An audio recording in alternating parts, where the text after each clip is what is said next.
We talk about everything, play music in between. Tune in and enjoy Chad's underground scene.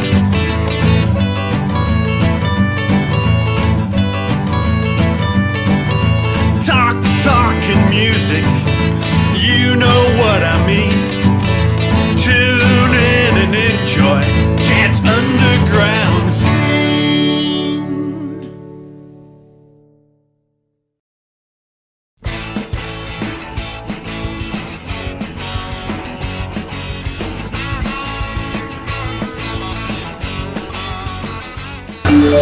Welcome to Chad's Underground Scene. We are deep in the underground with Billy Caldwell. How you doing, buddy? I'm doing good, man. We're here in my CIA location in deep bunker in outer Mongolia. Thanks for joining us here, Chad. And we have a little history, and then we have history before the history. So before we get to our history, let's talk about the history before. Okay, so the before music, history. what were you into, and what did you start with? I did some skateboarding. I was really into Evel Knievel. I loved Evel Knievel. Yeah, Evel Knievel was hot, yes. You know, I grew up in Las Vegas. He jumped the waters and crashed horribly, and I was there. I witnessed it with my eyes. I seen it. It traumatized me as a child. I was like, oh my God, that guy tried that on a Harley. That is so insane. On a Harley that you can hardly jump. So, I can't go around an oval track on a Harley. I'll crash. Right, totally. Anyway, different times. So I grew up in the desert, and we were bored as kids because growing up in Las Vegas at that time in the 80s, it was a completely casino-oriented 21 and over town. So kids just got into trouble, went into the desert, rode dirt bikes and skateboarded. So that's what I got into, was skateboarding, and the punk rock scene. That's where I first got into punk, because the skaters. And that was a big connection with skating and punk music, right? Exactly. Because I was a skater. I did skating with my buddy Corky, and then we actually were doing Coca-Cola team and did every pool around, any empty pool at a hotel. Right. We were there. We were all there with our friends. 100%. And building ramps everywhere. Yeah, exactly. And you just, And that was in California. You were in Nevada. I was in Nevada, but we came out here all the time because I was a sponsored skater. So we come out here for contests all the time. We go to Arizona, Utah. And that was pretty much, I thought, where I was going. I thought, at that time it was small still. I mean, it wasn't like you got paid. It was just like, oh, you might get, to the amateur team finally, a vision or something. And get an endorsement. Get exactly. Free stuff. I got as far as like flow team stuff, which was great for a 16-year-old to be all like, oh wow, you just gave me like 3 boards, I'll sell 2. Yeah, exactly. And that's what we all did, right? Yeah, exactly. As many wheels as you could get, and you're selling them. Exactly. And so anyway, I hurt myself at a contest, long story short, and that was the end of that. And then I went to college up in Reno and got into snowboarding pretty heavily, and it was an easy transition from skateboarding. Oh yeah. And so I got sponsored doing that, and I thought that was now going to be my new thing, because I was like, oh, this is, it's snow, how am I going to hurt myself? And I definitely hurt myself. So back then it wasn't just this X Games like freestyle course. It was half pipe, which I was good at. That was like my forte. But then there was the other side of it, which was the racing. So when the racing started to happen, I did not do well with that. So the racing, that wasn't so fun. That's different. Yeah, and I hurt myself. I had a whole wild world of sports ending to a race, and I popped my knee out. My hip out, and that was it. And the doctors were like, "Dude, you're going to end up really messed up if you don't stop." So so my snowboarding came later. Yeah. So I did the skateboarding, and then I was playing in a couple punk bands, and then I was in Eastern for years, and then I was hanging out, and I was in between tours, and my buddy goes, "Hey, I'm still sponsored by Sims, and they're doing this thing snowboarding now." Right. And he goes, "I can get you a free snowboard." Oh man! Because I'm sure they'll give one to you because you were sponsored. Right. They'll get you one of those snowboards, and check it out. So he gives me the snowboard, and he goes, and I had some buddies up at Mountain High here in California, little resort, and I had some buddies that worked up there in the pro shop, and they said, they said, hey, we can get you a lift ticket, come on up, and you can freaking learn that thing. We can show you how to do it, right? Perfect. And so I spent like 5 days up there. Yeah. Staying in the, we stayed in the lodge up there where all the people that worked at the ski resort stayed. Right. And every morning get up early and get out on that snowboard. And nice. By the end of the 5 days, I could snowboard pretty good. Yeah. And, but the next day I go home and I'm going, oh my God, I've never done so many sit-ups, push-ups, and squats in my entire life. Right, I was wiped for a whole week. Oh yeah. Everything hurt. Oh my God. Yeah, my first experience with snowboarding was my good friends in skateboarding taking me to this place called Brighton up in Salt Lake City area.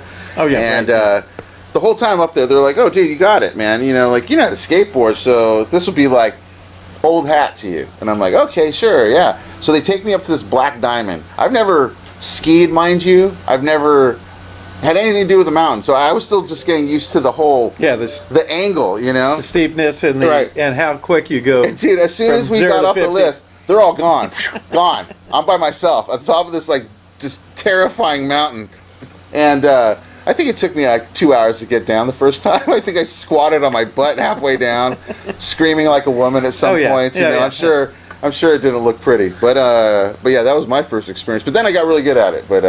But the first experience was not fun. But anyway, from there I moved to LA, and my roommates at the time were musicians. My friend Nick from Vegas, he was in a pretty popular band out there, and so he showed me some chords, which made me go, oh, I kind of understand this. And then my other roommate Troy, he was in a local band at the time, Chokebore, who ended up doing stuff and opening up for Nirvana and the whole thing. But he showed me some stuff too, and then I was just like, oh, I think I kind of like this, and I started writing songs. And I put some stuff out early, got on KXLU. I was petrified, like stage fright, and so they would ask us to play. I would always refuse, so I did that for years. Like I think they asked us like 4 or 5 times to play. We said no because of me. I was just like petrified to finally play. And then that started the music thing. I just started playing out a lot from there, and then yeah, I've played with a few people that have had that anxiety of going on stage. Oh yeah, I played for years with one guy, and every time we played, he'd run to the bathroom and throw up before we played. Yeah. Every single gig. Yeah. And I just looked at him and I'm like, dude, Axel from the Gears does that quite a bit. Axel from the Gears does it almost every show. I'm not even lying. Like it's totally like a thing. Like the last minute like, jitters. Every time he's like, yeah, every time. Yeah, pretty much. That's can't eat before. Don't eat. You might regret that. You know. So yeah. So finally, I started playing out. Then I really started like I was in this band called Herculon, and we got kind of played a lot on KXLU for a little bit of time. We had this Jan Michael Vincent song that was about Jan Michael Vincent from Airwolf, who ended up being he was like the hot stud in the 80s and kind of like fell down a little bit. And so we wrote this whole Jan Michael Vincent song, and I remember that was getting played a lot. And then the band just kind of disbanded, and from there, A Million Kids came. I took the drummer from that band. Christian was our very first drummer, and then A Million Kids started there, and then we just kept going, and then stopped for a while, and then started again, and stopped, and now I don't know what we are now. I have a drummer in Idaho. I'm moving to Portland in September, so nice. Josh is here in LA, and Joe, who now plays bass with us, is in San Pedro. So eventually we'll play a show, I'm sure, again, but I don't know when exactly. So we met through doing a bunch of shows together. Yeah. And that was Million Kids, right? Yeah. So tell us about Million Kids. So Million Kids was a project that started kind of out of left field. I was in that other band, Herculon, and things just weren't, bands sometimes don't get along, guys. There's conflict. So we disbanded, and me and Christian continued, and we started A Million Kids, and Kim Masters was the bass.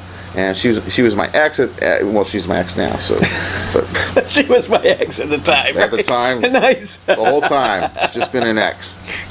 So anyway, no, she was great. She and I and Christian, we played a lot of shows right around '99 to right about like 2001, 2002, and we got some interest like from the labels. We were like thinking like, oh, this might happen, and then.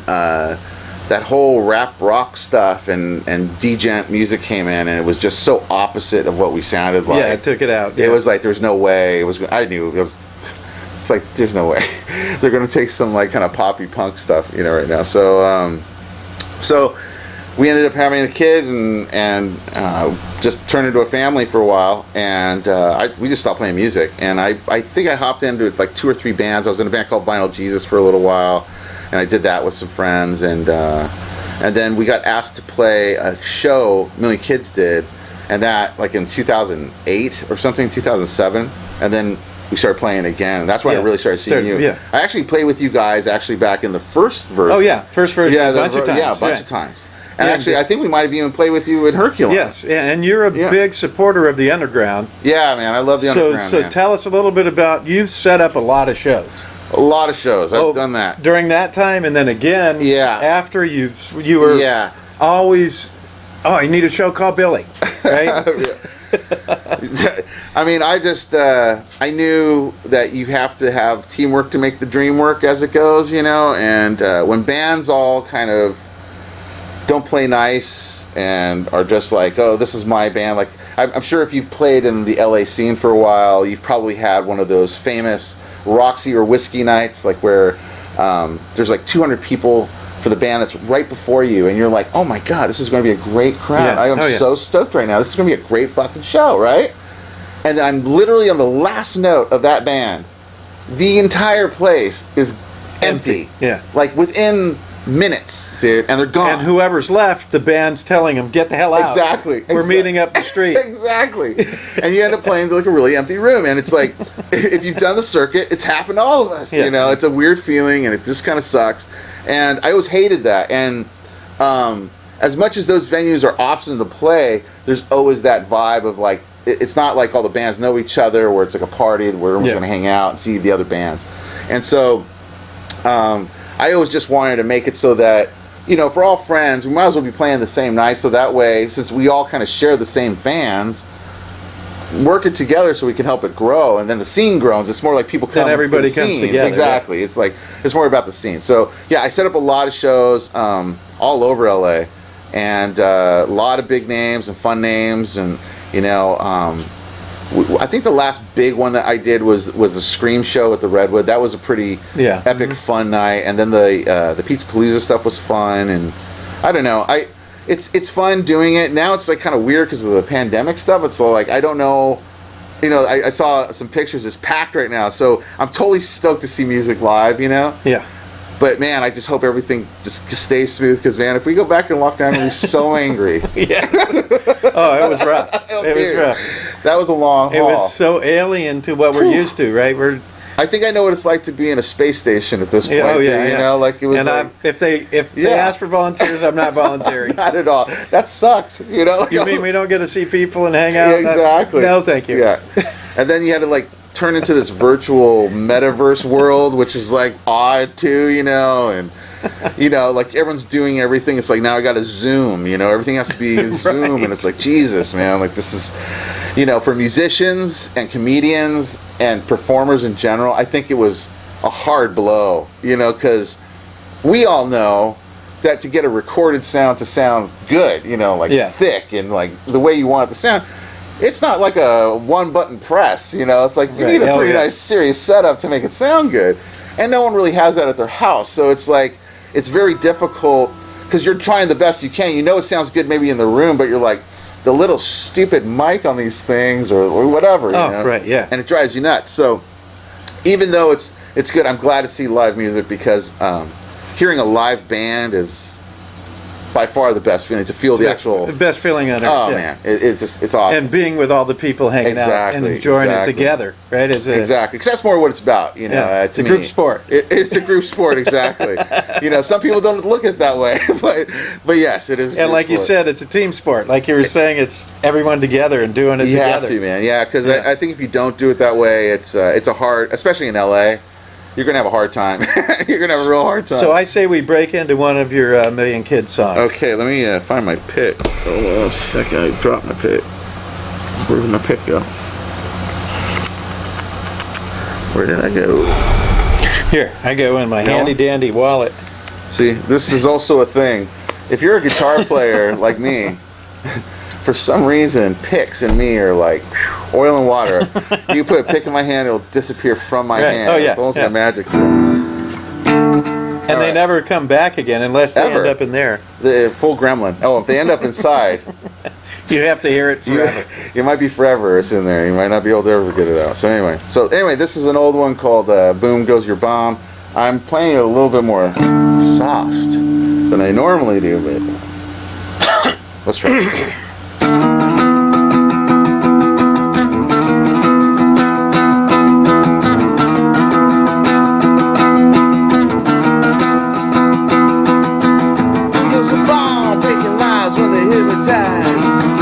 Breaking knowledge with his concrete eyes. Sets the screw with an evil grin. I think you got it. I know you want it. Yeah. Hey, hey, hey. You got to waste the time. Yeah, yeah, yeah, yeah, yeah. Hey, hey, hey. You got to waste the time. Yeah, yeah, yeah, yeah. Oh, oh. You got to waste the time. Time.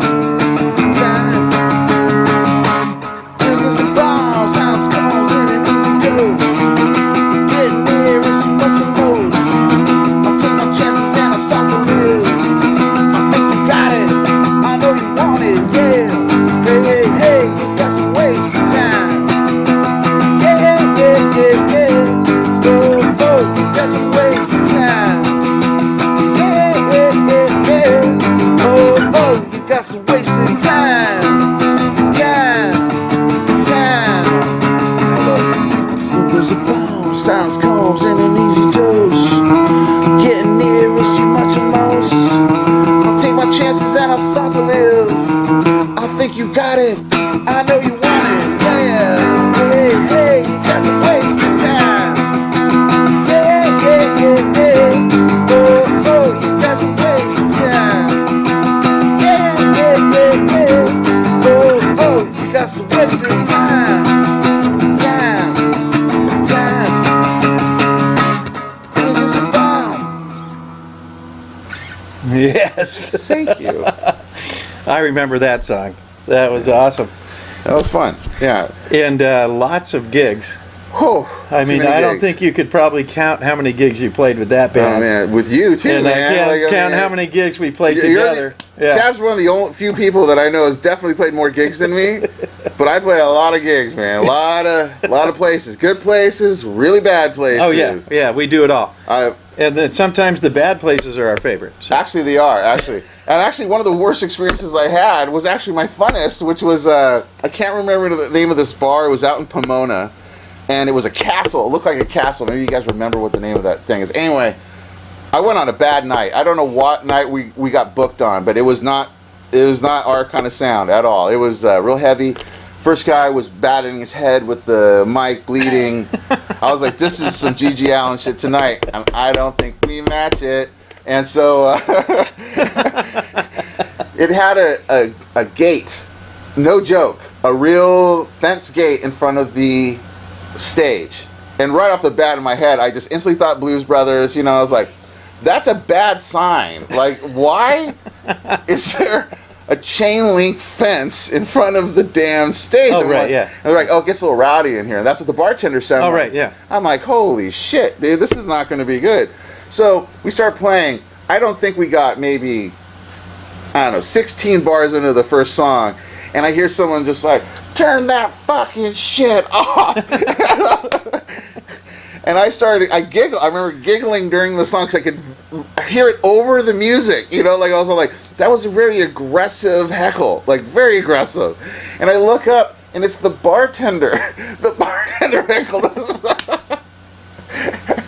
And she was one of 4 people in the room.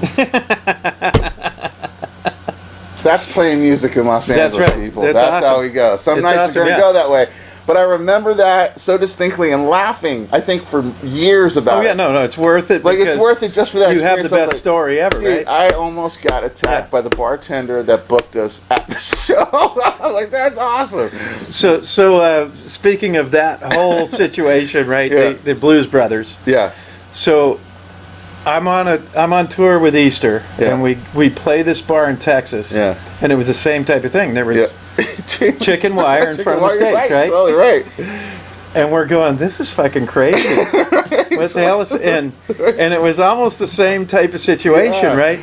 We start playing, and it was a very mixed crowd of what people wanted to hear.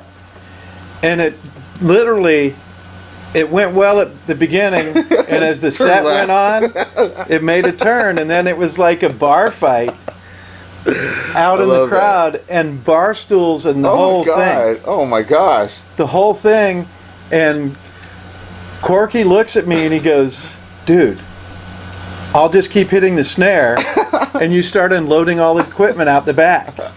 Right, and he's playing the snare, and we're unloading all the equipment. And he slowly just walks out the door until it was just the snare, and then he just picked it up, and we ran out the door and went to our next gig. We're out of here. Gotta love it. The tour life. It's not so glamorous sometimes, people. It's so awesome. Good memories. That's awesome. That's awesome. Yeah.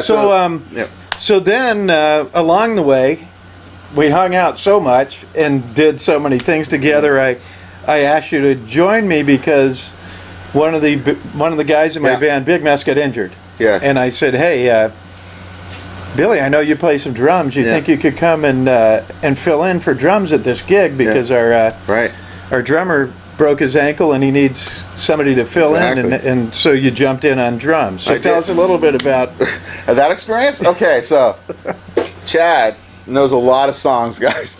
A lot of songs. So I play drums, but I play drums, how do I say? I played in a couple bands, but for me I drum, it's more just to record stuff, so he goes, yeah, you want to play this gig? It's Wednesday. Okay, I go, when's the gig? Friday. I'm like, how many songs you got? 30. I was like, what?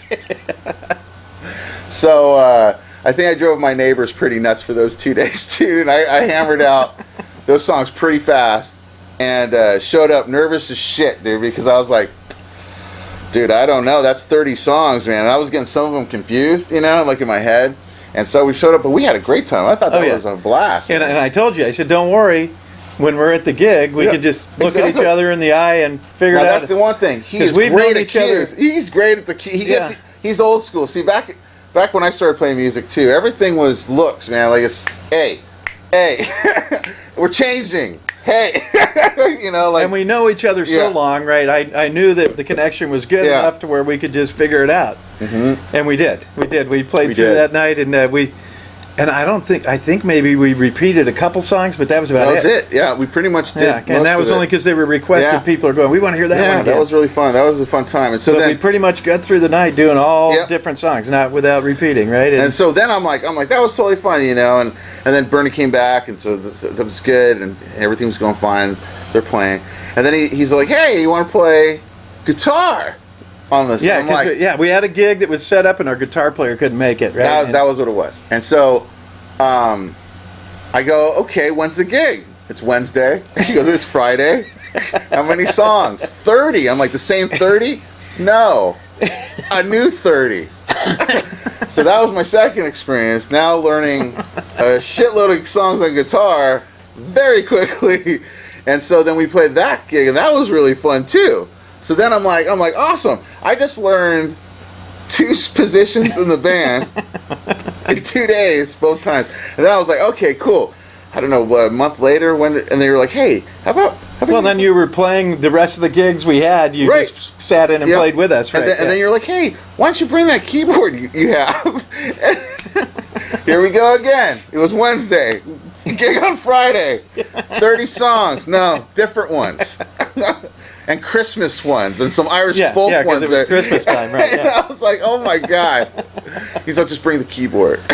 So I've played a lot of positions in Big Mess now. That's and he lets me play the bass. And then finally, we're playing a gig, and I go, we're in the middle of this gig, and I said, hey, Billy, on the last song, you want to play some bass? And we do that Iggy Pop song. And we switched over and played. Yeah, that was fucking awesome. I Want to Be Your Dog, and you took the bass. Exactly. Yeah. So I've touched all the bases in that band. So that and then I had to add one more thing after that. I said, hey, I get this acoustic gig. Yeah. You want to jump in and play a little guitar and bass on the acoustic gig? Yeah. Did that too. So we've been having some fun. And he goes, is it the same songs? And I said, sorry to tell you no. No, not at all. Because there's a bunch of other songs I wrote just for acoustic. Right. So and some people say I'm difficult when I bring them into the band, that I make them learn a lot of songs.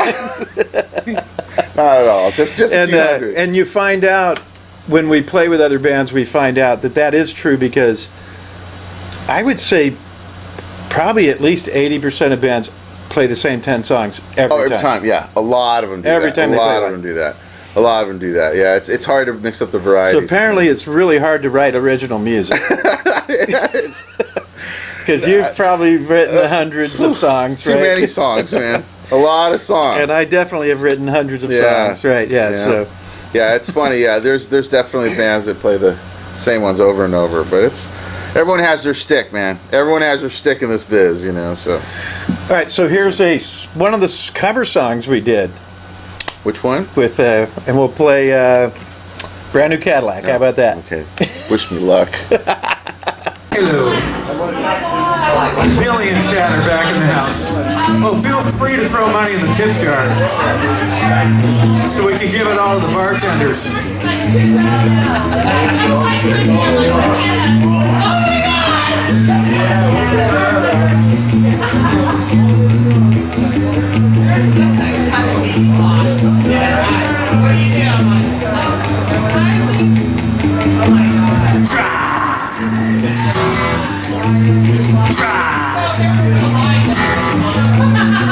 Baby drove up in a brand new Cadillac. Baby drove up in a brand new Cadillac. I'll see you, Daddy. I ain't never coming back. My baby, can't you hear my plea? Said, come on, sugar, won't you come on back to me? Said, boss to you, Big Daddy. My baby drove up in a brand new Cadillac. I said, Jesus Christ, where did you get the Cadillac? Said, boss to you, Daddy, I ain't never coming back.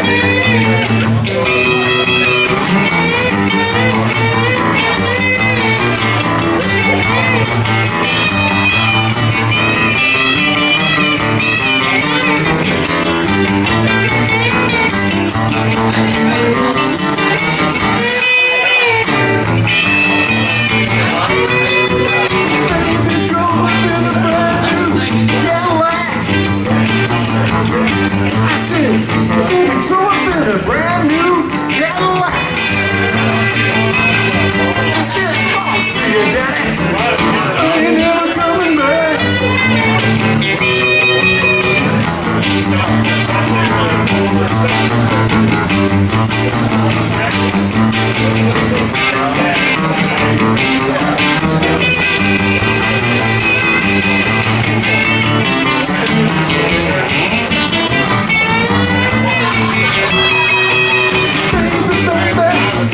Can't you hear my plea? I said, come on, sugar, won't you come on back to me?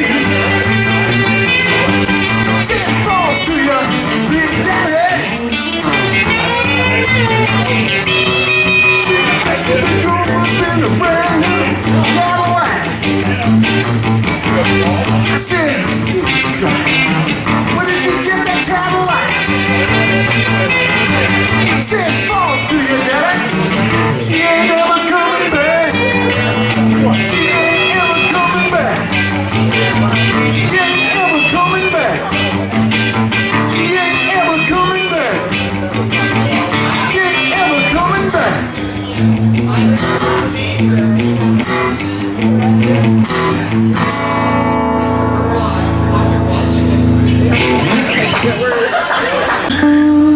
you enjoyed the video, and now let's get back to one more little side project we did. Yeah. It was a whirlwind of projects and fun shit. Between you were playing with Million Kids, you were playing with Big Mess, and we were doing other projects. And then my daughter says, "Hey, can you do a song for this movie that I'm making?" And I go, "Sure." And she goes, "I want you to do that song Bubbles that Grandpa liked." And I go, "Okay." And so you and I got together and we learned Bubbles. Yeah. We learned Tiny Bubbles. Tiny Bubbles, right. Right? By Don Ho. Don Ho. And so we learned that song. Tiny Bubbles. And we practiced it, got it down, and then we came to your studio and we recorded it, right? We recorded on your home studio and it came out great. It was friggin' awesome. Right?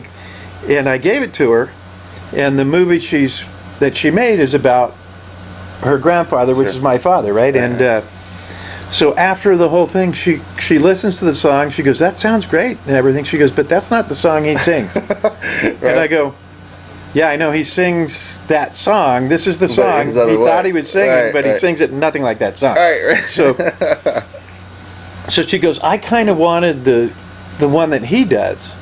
Right. So then I got out into my room and just sat there and I worked out a version of a song that sounds like the way he sang it, and it's my memory of him singing the song. Right. And I recorded this song on my latest album that'll be out this year. So you hardly know it. You have never heard it. You've never heard it. So 15 minutes. This is a song. Let's go. I'm like, yes. So we're gonna jump in now, as we always did. Where I said, we get a new song. Jump in. Let's do it.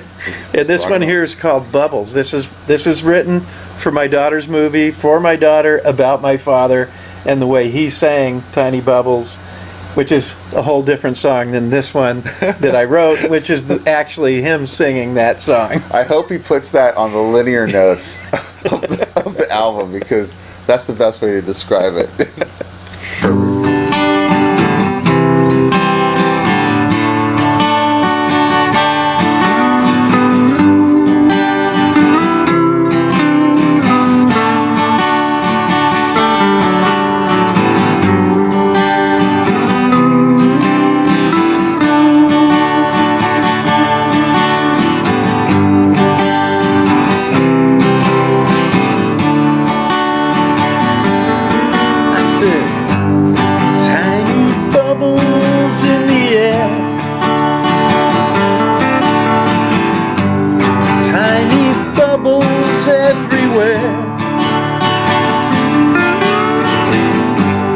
Tiny bubbles in my mind. Tiny bubbles all the time. I said bubbles, bubbles, bubbles, bubbles, bubbles, bubbles in my head.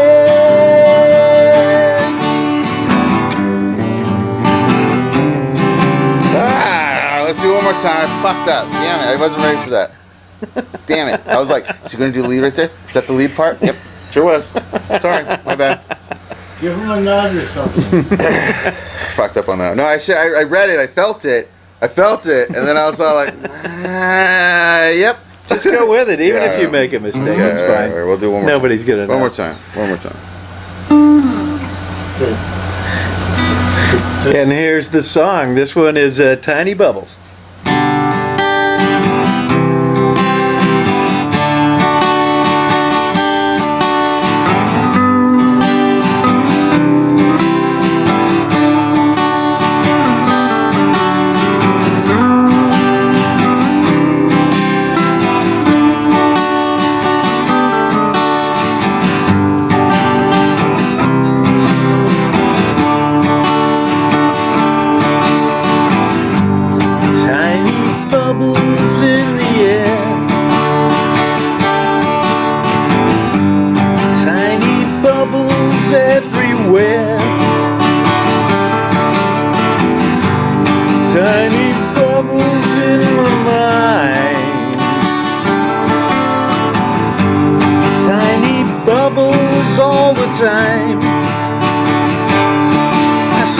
bubbles, bubbles, bubbles, bubbles, bubbles, bubbles in my head.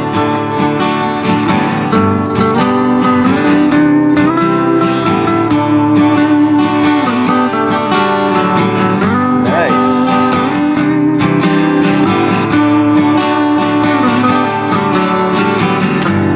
Now they sparkle in my glass. Look straight at them, I hope they last. Another glass of sparkling wine. Straight at them, I hope they find. I said bubbles, bubbles, bubbles, bubbles. I said bubbles, bubbles in my head. Take it, Billy.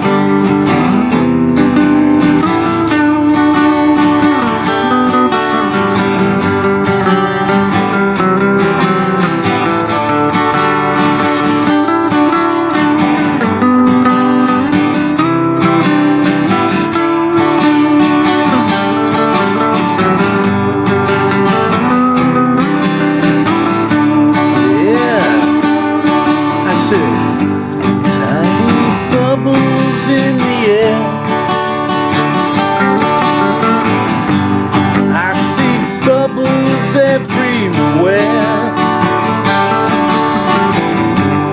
tiny bubbles in my mind. I see bubbles all the time. I said bubbles, bubbles, bubbles, bubbles. I said bubbles, bubbles in my head.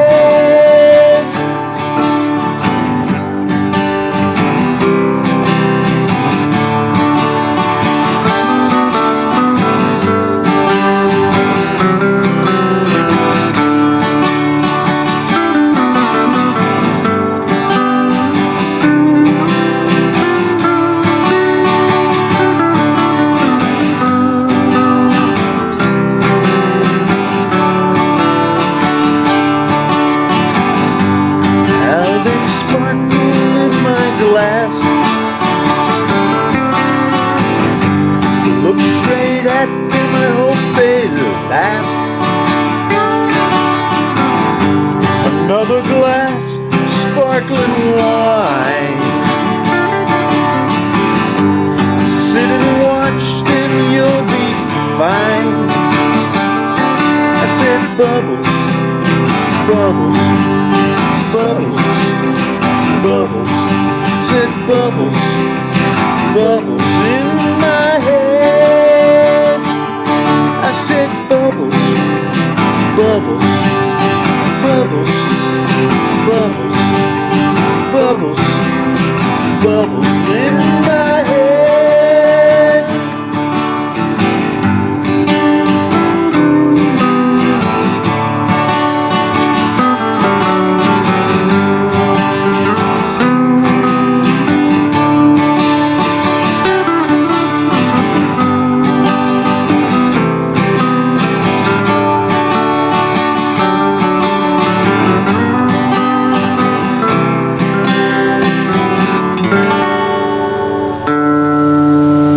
Nice. So what do you think? Just learned it. Like that song. That was a good song. Right, yes, All right, yes. cool. Yeah, my father wrote a great song there. It's awesome. So in the credits, when it says Carrier, it's my father gets credit for writing that song. All right, so did your dad play music? Was he a musician as well? No, and he couldn't carry a note when he sang. It was awesome. That's great, man. It was awesome. That's cool. But he loved to sing. That was one of his favorite passions. Nice. When the national anthem came on, he was louder than anybody in the room. That's awesome. I love it. Cool.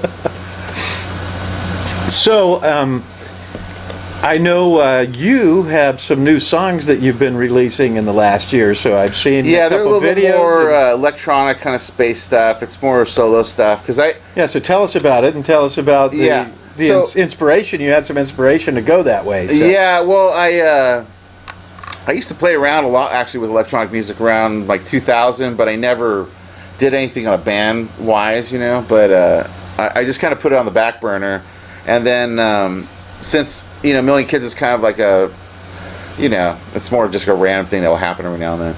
I started. I wanted to release an album, so I actually had recorded an entire album. It was like 12 songs ready to go, and my computer crashed, and I lost the entire album. And so I got kind of bummed out, man. I was really bummed out about the whole thing. So I just didn't play music probably for about a year, and then I got inspired to do a song called "Circuits in My Brain," and that one got played quite a bit. That was doing really good.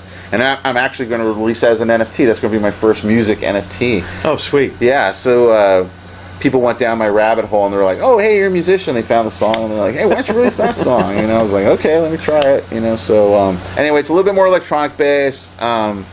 It kind of, I kind of went for that old kind of early 90s kind of trip-hoppy kind of sound to it a little bit. And I think I'm going to do more stuff like that, because it kind of, I play everything, so I play drums, I play keyboards, as Chad knows.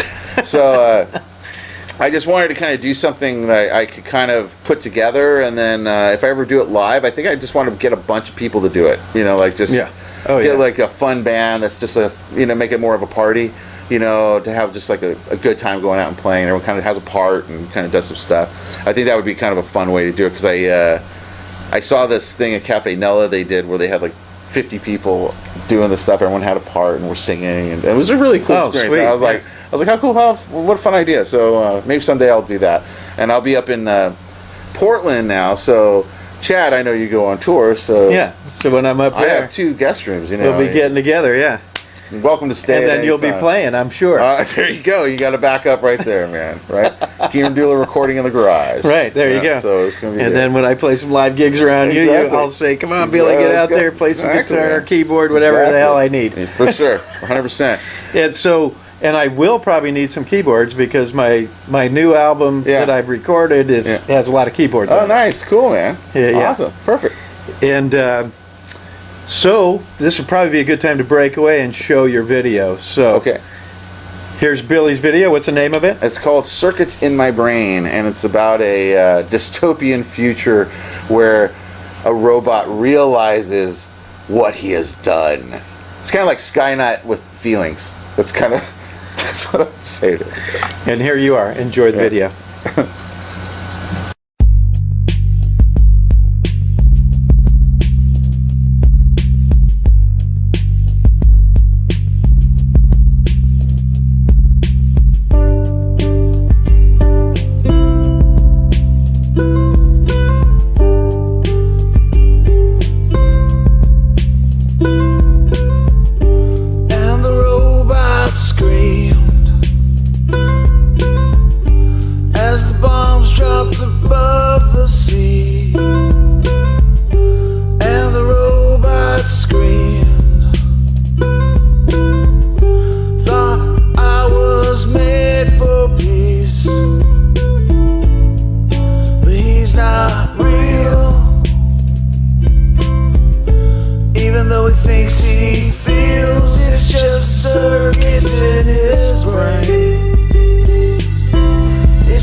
Circuits in his brain. It's just circuits in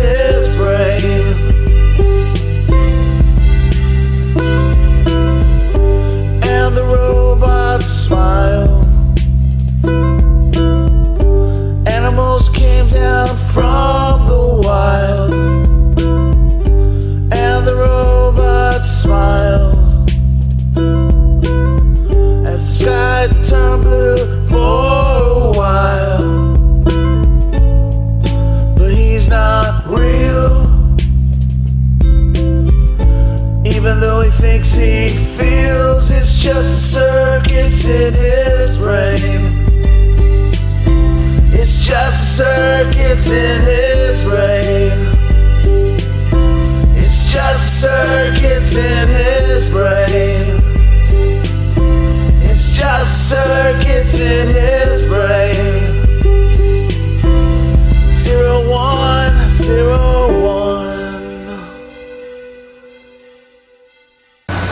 Well, I hope you enjoyed the video. I thought it was pretty cool when I saw it on the internet the first time. yeah, I was cool. like, this is bitchin'. Nice, man. Cool. Glad you liked it. Yeah. Cool. Well, I love diversity. I love it when people do something totally different. Yeah. Especially in the same band, because it was Yeah. I try to change a million it up. kids, right? But it was so different. Yeah. Well, I don't know what I'm going to call it. I'm just releasing under BC right now, so we'll see what happens. We'll see. Right. So I got real busy during the pandemic writing songs, and I actually was able to record a bunch of stuff. Nice. And I know you did some stuff during that. Yeah, a little bit. You did a little bit. I haven't. I got really into I've been doing NFTs. The new NFT craze. I've kind of hopped in, so I've been. And then you were doing a lot of 3D printing and a lot of 3D printing. Yeah. And I'm just printing in general. I do a lot of graphic art. Yeah, stuff, I do. Right? During the pandemic, I was doing a lot of print-on-demand stuff, like shirts and that kind of stuff. And then the pandemic messed all the supply chains up. So I brought it in-house. So now I can make shirts and I make mugs and all that stuff here. So I kind of have like a little lab in here of stuff that I do. So it's a so at the end of the show, I'll probably put my order in for the mugs and whatever else I need. I'll make you a mug before you leave, man, so you can walk away with a chat. There you mug. go. There you go. Okay, so during that time, I recorded a couple albums. Yeah. That'll be out this year. Yeah. And so let's do it again. This is another one you absolutely don't know. All right. So Am I going to do the drums on this one? and I kind of wrote it about the pandemic. I'm And doing the drums? throw some drums down. And this one's called Silence, and I kind of wrote it about the pandemic. It's the lyrics are a little bit intense because we had a really weird time during this pandemic. Yes. So just go ahead and Yeah, I hope you like this new angle where we get more of Billy. This one here is called Silence.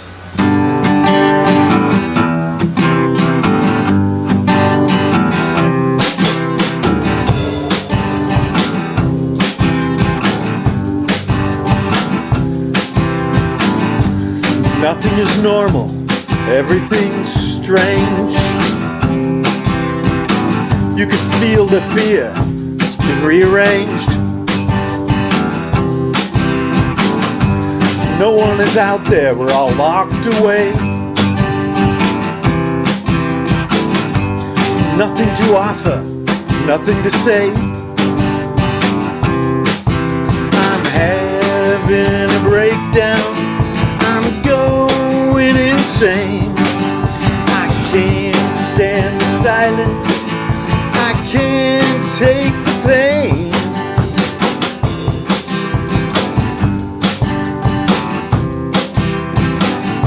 When this is over, we need to repair all of the damage. It just isn't fair. Time to recover, the world has changed. Time to get over, no one to blame.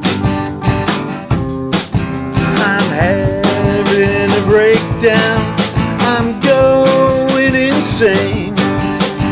Can't stand the silence, I can't take the pain.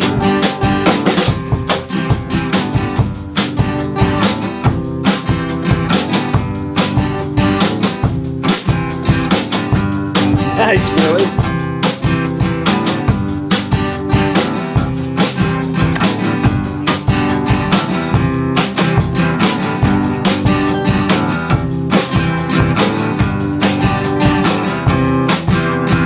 Light is shining, let's move from here. We got this together, we can stop the fear. It's time to answer the voice inside. Take a moment, we're by your side. side.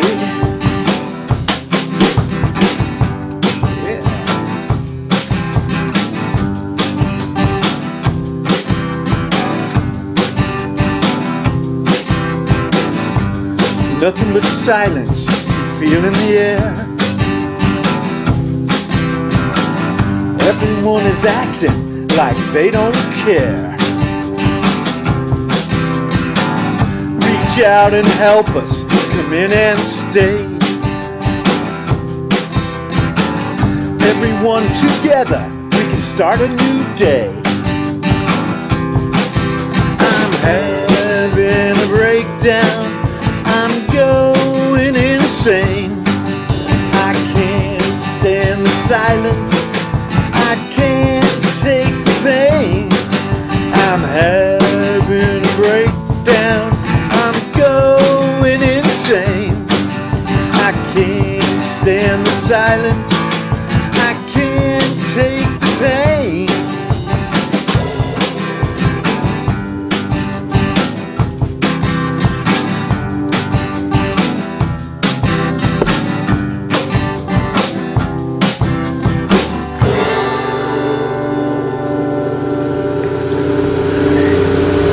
There was that cue we were talking about. So here we are. You have a big change in your life. You're going to be moving. Portland, kind of northwest. I've always kind of liked it up there. First, we were, we work remotely, and California's just rent's too damn high, and we were having a hard time finding a house out here. To be quite honest, it's a hard place to. The market is so empty right now. The inventory is so low. When you're looking for a house, it's like gone in seconds. It's frustrating. It's frustrating.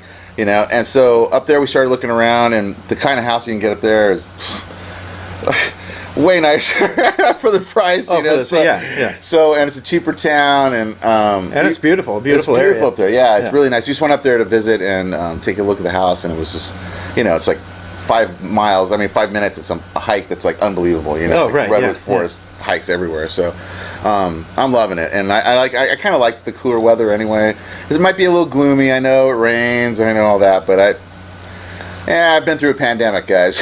I have to let you know. And you'll be able to carry on with the music because they have a pretty vibrant music scene there as well. So what was really funny was that as soon as I posted, "Hey, I'm moving to Portland," I think the thing that happened was immediately was a plethora of DMs going like, "Hey, so we're going to be touring in October." So I might be a destination stop. Who knows for my friends that tour up there. So anyway, and there's plenty of places to play. Lots of places to play up there. I was in Nashville a couple months ago and playing in Nashville, and I met a guy there. I did the show with him. Yeah. And him and his buddy were from Portland. Oh yeah. And they play a lot of shows there. Yeah, there's a lot of shows, a lot of street musicians up there, and then you got Seattle. When you get up there, I'll give you his number. You can hook up. Yeah, for sure, man. Yeah, because Seattle's also 3 hours away, so it's a pretty good, vibrant scene up there. And I think he lives about 35, 40 minutes from Portland. So he's playing there all the time. Yeah. There's lots of stuff. There's a lot of street musicians that are really good. There was this guy that was doing this Jimi Hendrix experience thing that was just awesome, and I usually don't say that because it's most Jimi Hendrix experiences are not very good. They're not Jimi Harris. This guy actually was pretty good. They're Jerry Harris. They're not Jimi Hendrix. Yeah, it's it's like the other Stallone.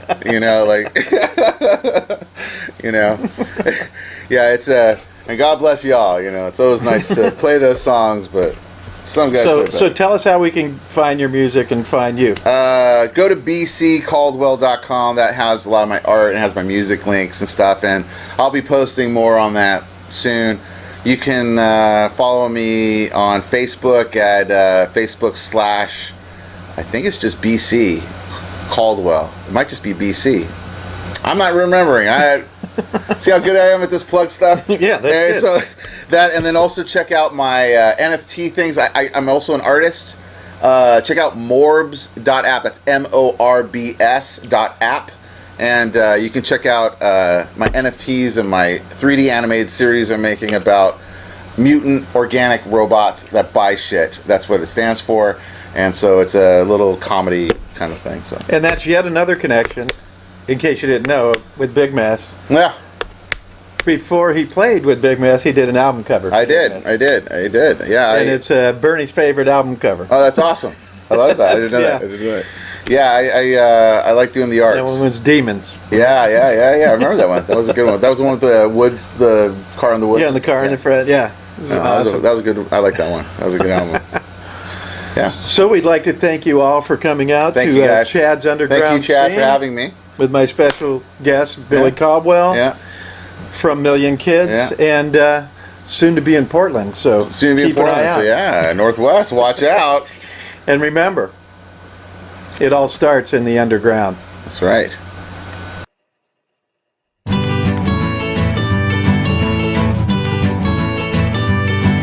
We talk about everything, play music in between.